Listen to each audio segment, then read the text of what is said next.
대법원 1997 4 17 선고 96도 3,376전원 합의체 판결. 반란수계의 반란 모의 참여, 반란 중요인 무종사, 불법 진퇴, 지위관계염 지역 수소이탈 상관살해, 상관살해 미수 초병살해, 내란수계, 내란 모의 참여, 내란 중요인 무종사, 내란 목적살인, 특정범죄가 주처벌 등에 관한 법률 위반 뇌물. 집 45 이경10 1997년 5월 1일 331303. 판시사항 1. 군사반란과 내란을 통하여 정권을 장악한 경우에 가벌성 여부 적극. 2. 5.18 민주화운동 등에 관한 특별법 제2조가 같은 법 시행 당시 공소시효가 완성된 헌정질서 파괴 범죄 행위에 대하여도 적용되는지 여부 적극. 3. 군형법상 반란죄의 의미 및 군의 지휘권 장악을 위하여 적법한 체포 절차를 거치지 아니하고 육군참모총장을 체포한 행위가 반란에 해당하는지 여부 적극. 4. 반란의 모해 또는 공동실행의 의사에 대한 인정 방법. 5. 상관의 위법한 명령에 따른 범죄 행위의 위법성 조각 여부 소극. 6. 반란에 수반하여 행한 지위관계염 지역 수소이탈 및 불법 진퇴가 반란죄에 흡수되는지 여부 적극. 7. 반란을 구성하는 개별행위에 대한 반란 가담자의 책임 범위 및 죄수. 8. 형법 제91조 제2호 소정의 국헌문란의 의미. 9. 헌법 수호를 위하여 시위하는 국민의 결집이 국헌문란의 강압 대상인 헌법에 의하여 설치된 국가기관에 해당하는지 여부 소극 및 현법 제91조가 예시적 규정인지 여부 소극. 10. 5.18 민주화운동에 대한 폭동적 시위 진압 행위가 국헌문란에 해당하는지 여부 적극. 11. 내란죄의 구성요건인 국헌문란의 목적이 있었는지 여부의 판단 기준.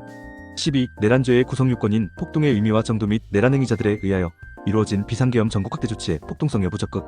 13. 간접정범의 방법에 의한 내란죄의 인정 여부 적극. 14. 비상계엄의 선포나 확대행위가 사법심사의 대상이 되는지 여부 한정 적극. 15. 내란을 구성하는 개별행위에 대한 내란 가담자의 책임 범위 및 죄수. 16. 내란죄와 내란 목적살인죄의 관계. 17. 내란죄의 기수시기 및 내란죄가 상태범인지 여부 적극. 18. 5.18 내란행위의 종료 시점 1981년 1월 24일. 19. 5.18 내란 과정에서 대통령의 재가, 승인 또는 묵인 하에 이루어진 병력의 배치 이동이 반란죄에 해당하는지 여부 소극. 20. 제3자 뇌물수수의 경우 그 제3자로부터 뇌물을 건네받지 않은 공무원으로부터 뇌물의 가액을 추징할 수 있는지 여부 소극. 판결유지. 1. 다수의견. 우리나라는 재헌헌법의 제정을 통하여 국민주권주의, 자유민주주의, 국민의 기본권 보장, 법치주의 등을 국가의 근본 이념 및 기본 원리로 하는 헌법 질서를 수립한 이래 여러 차례에 걸친 헌법 개정이 있었으나 지금까지 한결같이 위 헌법 질서를 그대로 유지하여 오고 있는 터이므로 군사반란과 내란을 통하여 폭력으로 헌법에 의하여 설치된 국가기관의 권능 행사를 사실상 불가능하게 하고 정권을 장악한 후 국민투표를 거쳐 헌법을 개정하고 개정된 헌법에 따라 국가를 통치하여 왔다고 하더라도 그 군사반란과 내란을 통하여 새로운 법질서를 수립한 것이라고 할 수는 없으며 우리나라의 헌법질서 아래에서는 헌법에 정한 민주적 절차에 의하지 아니하고 폭력에 의하여 헌법기관의 권능행사를 불가능하게 하거나 정권을 장악하는 행위는 어떠한 경우에도 용인될 수 없다. 따라서 그 군사반란과 내란행위는 처벌의 대상이 된다. 반대 의견. 군사반란 및 내란행위에 의하여 정권을 장악한 후 이를 토대로 헌법상 통치체제의 권력구조를 변혁하고 대통령, 국회 등 통치권의 중추인 국가기관을 새로 구성하거나 선출하는 내용의 헌법 개정에 국민투표를 거쳐 이루어지고 그 개정 헌법에 의하여 대통령이 새로 선출되고 국회가 새로 구성되는 등 통치권의 담당자가 교체되었다면 그 군사반란 및 내란행위는 국가의 헌정질서의 변혁을 가져온 고도의 정치적 행위라고 할 것인 바 그와 같이 헌정질서 변혁의 기초가 된 고도의 정치적 행위에 대하여 법적 책임을 물을 수 있는지 또는 그 정치적 행위가 사후에 정당화되었는지 여부의 문제는 국가사회 내에서 정치적 과정을 거쳐 해결되어야 할 정치적 도덕적 문제를 불러일으키는 것으로서 그 본래의 성격상 정치적 책임을 지지 않는 법원이 사법적으로 심사하기에는 부적합한 것이고 주권자인 국민의 정치적 의사형성 과정을 통하여 해결하는 것이 가장 바람직하다.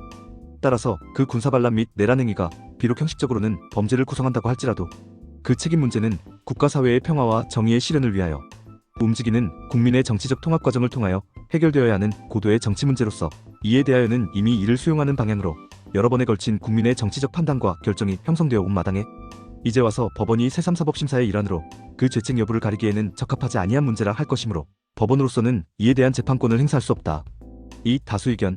5.18 민주화운동 등에 관한 특별법 제2조는 그 제1항에서 그 적용 대상을 1979년 12월 12일과 1980년 5월 18일을 전후하여 발생한 헌정질서 파괴 범죄의 공소시효 등에 관한 특례법 제2조의 헌정질서 파괴 범죄 행위라고 특정하고 있으므로 그에 해당하는 범죄는 5.18 민주화운동 등에 관한 특별법의 시행 당시 이미 형사소송법 제249조에 의한 공소시효가 완성되었는지 여부에 관계없이 모두 그 적용 대상이 됨이 명백하다고 할 것인데 위 법률 조항에 대하여는 헌법재판소가 1996년 2월 16일 선고 96헌 가이 96헌 마칠 13 사건에서 위 법률 조항이 헌법에 위반되지 아니한다는 합헌 결정을 하였으므로 위 법률 조항의 적용 범위에 속하는 범죄에 대하여는 이를 그대로 적용할 수밖에 없다. 반대 의견 1. 5.18 민주화운동 등에 관한 특별법이 적용 대상으로 삼는 헌정질서 파괴 범죄를 처벌하기 위한 공익의 중대성과 그 범죄 혐의자들에 대하여 보호해야 할 법적 이익을 교량할 때 5.18 민주화운동 등에 관한 특별법 제2조는 그 정당성이 인정된다.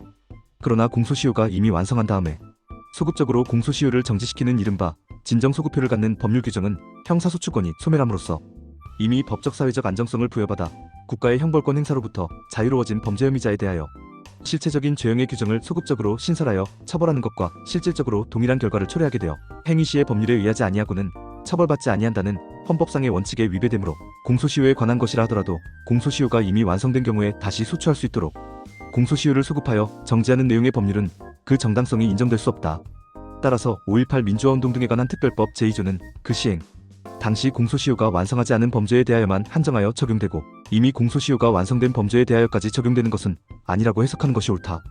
또한 법원은 헌법재판소의 1996년 2월 16일 선고 96헌 가입 96헌 가칠 13 결정에서 공소시효가 이미 완성된 경우에도 위 법률 조항이 합헌이라고 한 결정 이유 중에 판단 내용에 기속되지 아니한 것이며 합헌으로 선고된 법률 조항의 의미 내용과 적용 범위가 어떠한 것인지를 정하는 권한 곧 법령의 해석 적용의 권한은 바로 사법권의 본질적 내용을 이루는 것으로서 전적으로 대법원을 최고법원으로 하는 법원에 전속하는 것이며 법원이 어떠한 법률 조항을 해석 적용함에 있어서 한 가지 해석 방법에 의하면 헌법에 위배되는 결과가 되고 다른 해석 방법에 의하면 헌법에 합치하는 것으로 볼 수 있을 때에는 위헌적인 해석을 피하고 헌법에 합치하는 해석 방법을 택하여야 하는 것임은 또 하나의 헌법 소기관인 법원의 당연한 책무이기도 한 만큼 헌법재판소의 합헌 결정에 불구하고 위 법률 조항을 위와 같이 해석 적용함에 아무런 장애가 없다. 반대 의견이 법원은 법률의 내용이 헌법에 위반되더라도 곧바로 그 적용을 거부할 수 있는 것이 아니라 그 법률이 헌법에 위반되는 여부가 재판의 전제가 된 경우에 헌법 제107조 제1항에 의하여 헌법재판소에 제청하여 그 심판에 의하여 재판하여야 하는 바 이 경우 헌법재판소의 결정 중 각종 위헌 결정은 헌법재판소법 제47조에 의하여 법원을 기속하게 되나 합헌 결정은 그 법률을 재판에 적용할 수 있다는 효력이 있을 뿐이므로 그 법률을 적용함에 있어서 합헌적으로 해석할 책무는 여전히 법원에 남아있는 것이다. 그런데 헌법재판소의 위 결정은 5.18 민주화운동 등에 관한 특별법 제2조가 합헌이라는 것인 만큼 법원에게는 그 법률 조항을 합헌적으로 해석할 의무가 여전히 있는 것이고 공소시효에 관한 위 법률 조항은 반대 의견이 일대서 밝힌 바와 같이 그 시행 당시 공소시효가 완성되지 아니한 자에 대하여만 적용된다고 해석함이 합헌적이다. 3. 군형법상 반란죄는 다수의 군인이 작당하여 병기를 휴대하고 국권에 반항함으로써 성립하는 범죄이고 여기에서 말하는 국권에는 군의 통수권 및 지휘권도 포함된다고 할 것인 바 반란 가담자들이 대통령에게 육군참모총장의 체포에 대한 재가를 요청하였다고 하더라도 이에 대한 대통령의 재가 없이 적법한 체포 절차도 밟지 아니하고 육군참모총장을 체포한 행위는 육군참모총장 개인에 대한 불법 체포행위라는 의미를 넘어 대통령의 군통수권 및 육군참모총장의 군지휘권에 반항한 행위라고 할 것이며 반란 가담자들이 작당하여 병기를 휴대하고 위와 같은 행위를 한 이상 이는 반란에 해당한다. 4. 반란죄를 범한 다수인의 공동실행의 의사나 그중 모의 참여자의 모의에 대한 판시는 그 공동실행의 의사나 모의의 구체적인 일시장소 내용 등을 상세하게 판시하여야만 한 것은 아니고 그 공동실행의 의사나 모의가 성립된 것이 밝혀지는 정도면 족하다. 5. 상관의 적법한 직무상 명령에 따른 행위는 정당행위로서 형법 제20조에 의하여 그 위법성이 조각된다고 할 것이나 상관의 위법한 명령에 따라 범죄행위를 한 경우에는 상관의 명령에 따랐다고 하여 부하가 한 범죄행위의 위법성이 조각될 수는 없다. 6. 다수의견 반란의 진행 과정에서 그에 수반하여 일어난 지휘관계엄 지역 수소이탈 및 불법 진퇴는 반란 자체를 실행하는 전형적인 행위라고 인정되므로 반란죄에 흡수되어 별죄를 구성하지 아니한다.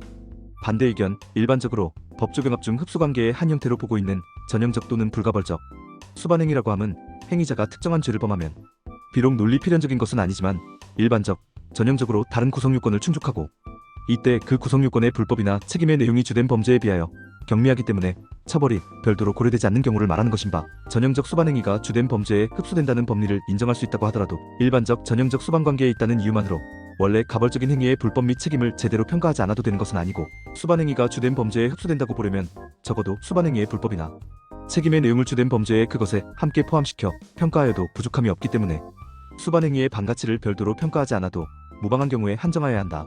그런데 지휘관의 불법 진퇴행위나 계엄지역 수소이탈 행위는 반란죄에 일반적, 전형적으로 수반되는 관계에 있다고 보기 어려울 뿐만 아니라 그 불법이나 책임 내용을 반란죄에 흡수하여 평가할 수 없는 고유하고도 중대한 반가치가 있는 범죄라고 하지 않을 수 없으므로 반란죄에 흡수된다고 볼 수는 없고 각각 별도의 죄가 성립한다. 7. 반란죄는 다수의 군인이 작당하여 넓은 의미의 폭행 협박으로 국권에 저항하는 과정에서 상황에 따라 벌어질 수 있는 살인, 약탈, 파괴, 방화, 공무집행방해 등 각종의 범죄 행위를 반란에 가담한 자들이 개별적으로 인식 또는 용인하였는지 여부에 관계없이 하나의 반란 행위로 묶어 함께 처벌하는 데에 그 특질이 있는 집단적 범죄이므로 반란에 가담한 자는 그에게 반란에 대한 포괄적인 인식과 공동 실행의 의사만 있으면 반란을 구성하는 객의 행위인 살인, 약탈, 파괴 등에 대하여 개별적으로 지시하거나 용인한 일이 없다고 하더라도 살인 등 반란을 구성하고 있는 행위의 전부에 대하여 반란죄의 정범으로서 책임을 진다. 한편 반란에 가담한 자 중에서 반란을 구성하고 있는 특정의 살인 행위를 직접 실행하지 아니하였다고 하더라도 그 살인 행위를 개별적으로 지시하거나 용인하는 등 공동 실행의 의사가 있는 자는 그 살인 행위에 대하여 반란죄와는 별도로 살인죄의 책임도 져야 할 것이나 그 살인 행위에 대한 공동 실행의 의사가 있다고 인정되지 아니하는 자는 그 살인 행위에 대하여 반란죄의 책임 이외에 별도로 살인죄의 책임을 지울 수는 없다. 8형법 제91조 제2호에 의하면 헌법에 의하여 설치된 국가기관을 강압에 의하여 전복 또는 그 권능행사를 불가능하게 하는 것을 국헌문란의 목적의 하나로 규정하고 있는데 여기에서 권능행사를 불가능하게 한다고 하는 것은 그 기관을 제도적으로 영구히 폐지하는 경우만을 가리키는 것은 아니고 사실상 상당 기간 기능을 제대로 할 수 없게 만드는 것을 포함한다. 9. 헌법상 아무런 명문의 규정이 없음에도 불구하고 국민이 헌법의 수호자로서의 지위를 가진다는 것만으로 헌법 수호를 목적으로 집단을 이룬 시위국민들을 가리켜 형법 제91조 제2호에서 규정하고 있는 헌법에 의하여 설치된 국가기관에 해당하는 것이라고 말하기는 어렵고 형법 제91조가 국헌문란의 대표적인 행태를 예시하고 있는 규정이라고 볼 수도 없다.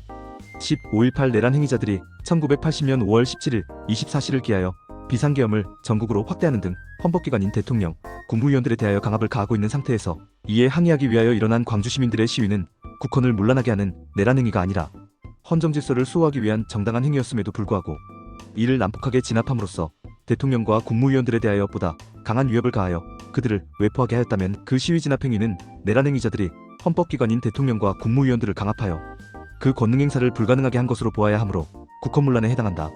11. 국헌문란의 목적을 가지고 있었는지 여부는 외부적으로 드러난 행위와 그 행위에 이르게 된 경위 및 그 행위의 결과 등을 종합하여 판단하여야 한다. 12. 내란죄의 구성요건인 폭동의 내용으로서의 폭행 또는 협박은 일체의 유형력의 행사나 외포심을 생기게 하는 해악의 고지를 의미하는 최강의의 폭행 협박을 말하는 것으로서 이를 준비하거나 보조하는 행위를 전체적으로 파악한 개념이며 그 정도가 한 지방의 평온을 해할 정도의 위력이 있음을 요한다. 그런데 1980년 5월 17일 당시 시행되고 있던 계엄법 등 관계 법령에 의하면 비상계엄의 전국 확대는 필연적으로 국민의 기본권을 제약하게 되므로 비상계엄의 전국 확대 그 사실 자체만으로도 국민에게 기본권이 제약될 수 있다는 위협을 주는 측면이 있고 민간인인 국방부 장관은 지역계엄 실시와 관련하여 계엄사령관에 대하여 가지고 있던 지휘감독권을 잃게 되므로 군부를 대표하는 계엄사령관의 권한이 더욱 강화됨은 물론 국방부 장관이 계엄 업무로부터 배제됨으로 말미암아 계엄 업무와 일반 국정을 조정 통할하는 국무총리의 권한과 이에 대한 국무회의의 심의권마저도 배제됨으로써 헌법기관인 국무총리와 국무위원들이 받는 강압의 효과와 그에 부수하여 다른 국가기관의 구성원이 받는 강압의 정도가 증대된다고 할 것이며 따라서 비상계엄의 전국 확대 조치에 그와 같은 강압적 효과가 법령과 제도 때문에 일어나는 당연한 결과라고 하더라도 이러한 법령이나 제도가 가지고 있는 위협적인 효과가 국헌문란의 목적을 가진 자에 의하여 그 목적을 달성하기 위한 수단으로 이용되는 경우에는 비상계엄의 전국 확대 조치가 내란죄의 구성요건인 폭동의 내용으로서의 협박행위가 되므로 이는 내란죄의 폭동에 해당하고 또한 그 당시 그와 같은 비상계엄의 전국 확대는 우리나라 전국의 평온을 해하는 정도에 이르렀음을 인정할 수 있다. 13. 범죄는 어느 행위로 인하여 처벌되지 아니하는 자를 이용하여서도 이를 실행할 수 있으므로 내란죄의 경우에도 국헌문란의 목적을 가진 자가 그러한 목적이 없는 자를 이용하여 이를 실행할 수 있다. 14. 대통령의 비상계엄의 선포나 확대 행위는 고도의 정치적 군사적 성격을 지니고 있는 행위라 할 것이므로 그것이 누구에게도 일견하여 헌법이나 법률에 위반되는 것으로서 명백하게 인정될 수 있는 등 특별한 사정이 있는 경우라면 몰라도 그러하지 아니한 이상 그 계엄 선포의 요건 구비 여부나 선포의 당부당을 판단할 권한이 사법부에는 없다고 할 것이나 비상계엄의 선포나 확대가 국헌문란의 목적을 달성하기 위하여 행하여진 경우에는 법원은 그 자체가 범죄 행위에 해당하는지의 여부에 관하여 심사할 수 있다. 15. 내란 가담자들이 하나의 내란을 구성하는 일련의 폭동행위 전부에 대하여 이를 모의하거나 관여한 바가 없다고 하더라도 내란 집단의 구성원으로서 전체로서의 내란에 포함되는 객의 행위에 대하여 부분적으로라도 그 모의에 참여하거나 기타의 방법으로 기여하였음이 인정된다면 그 일련의 폭동행위 전부에 대하여 내란죄의 책임을 면할 수 없고 한편 내란죄는 그 구성요건의 의미 내용 그 자체가 목적에 의하여 결합된 다수의 폭동을 예상하고 있는 범죄라고 할 것이므로 내란 행위자들에 의하여 애초에 계획된 국헌문란의 목적을 위하여 행하여진 일련의 폭동행위는 단일한 내란죄의 구성요건을 충족하는 것으로서 이른바 단순일죄로 보아야 한다. 16. 내란 목적 살인죄는 국헌을 문란할 목적을 가지고 직접적인 수단으로 사람을 살해함으로써 성립하는 범죄라 할 것이므로 국헌문란의 목적을 달성함에 있어 내란죄가 폭동을 그 수단으로 함에 비하여 내란 목적 살인죄는 살인을 그 수단으로 하는 점에서 두 죄는 엄격히 구별된다. 따라서 내란의 실행 과정에서 폭동행위에 수반하여 개별적으로 발생한 살인행위는 내란행위의 한 구성요소를 이루는 것이므로 내란행위에 흡수되어 내란 목적 살인의 별죄를 구성하지 아니하나 특정인 또는 일정한 범위 내에 한정된 집단에 대한 살해가 내란의 와중에 폭동에 수반하여 일어난 것이 아니라 그것 자체가 의도적으로 실행된 경우에는 이러한 살인행위는 내란에 흡수될 수 없고 내란 목적 살인의 별죄를 구성한다. 17. 내란죄는 국토를 참전하거나 국헌을 문란할 목적으로 폭동한 행위로서 다수인이 결합하여 위와 같은 목적으로 한 지방의 평온을 해할 정도의 폭행 협박행위를 하면 기수가 되고 그 목적의 달성 여부는 이와 무관한 것으로 해석되므로 다수인이 한 지방의 평온을 해할 정도의 폭동을 하였을 때 이미 내란의 구성 요건은 완전히 충족된다고 할 것이어서 상태범으로 봄이 상당하다. 18. 5.18 내란 과정으로서의 비상계엄의 전국 확대는 일종의 협박행위로서 내란죄의 구성 요건인 폭동에 해당하므로 그 비상계엄 자체가 해제되지 아니하는 한 전국계엄에서 지역계엄으로 변경되었다 하더라도 그 최초의 협박이 계속되고 있는 것이어서 그 비상계엄의 전국 확대로 인한 폭동행위는 이를 해제할 때까지 간단없이 계속되었다 할 것이고 이와 같은 폭동행위가 간단없이 계속되는 가운데 그 비상계엄의 전국 확대를 전후하여 그 비상계엄의 해제 시까지 사이에 밀접하게 행하여진 이른바 예비검 속에서부터 정체활동 규제 조치에 이르는 일련의 폭동행위들은 위와 같은 비상계엄의 전국 확대로 인한 폭동행위를 유지 또는 강화하기 위하여 취하여진 조치들로서 위 비상계엄의 전국 확대로 인한 폭동행위와 함께 단일한 내란행위를 이룬다고 봄이 상당하므로 위 비상계엄의 전국 확대를 포함한 일련의 내란행위는 위 비상계엄이 해제된 1981년 1월 24일에 비로소 종료되었다고 보아야 한다. 19. 다수의견 군형법상 반란죄는 군인이 작당하여 병기를 휴대하고 군 지휘계통이나 국가기관에 반항하는 경우에 성립하는 범죄이고 군 지휘계통에 대한 반란은 위로는 군의 최고 통수권자인 대통령으로부터 최말단의 군인에 이르기까지 일사불란하게 연결되어 기능하여야 하는 군의 지휘통수계통에서 군의 일부가 이탈하여 지휘통수권에 반항하는 것을 그 본질로 하고 있다 할 것이므로 5.18 내란 과정에서 군의 최고 통수권자인 대통령의 재가나 승인 혹은 묵인 하에 내란 행위자들에 의하여 이루어진 병력의 배치 이동은 군형법상의 반란죄에 해당하지 아니한다. 영상이 도움되셨다면 구독과 좋아요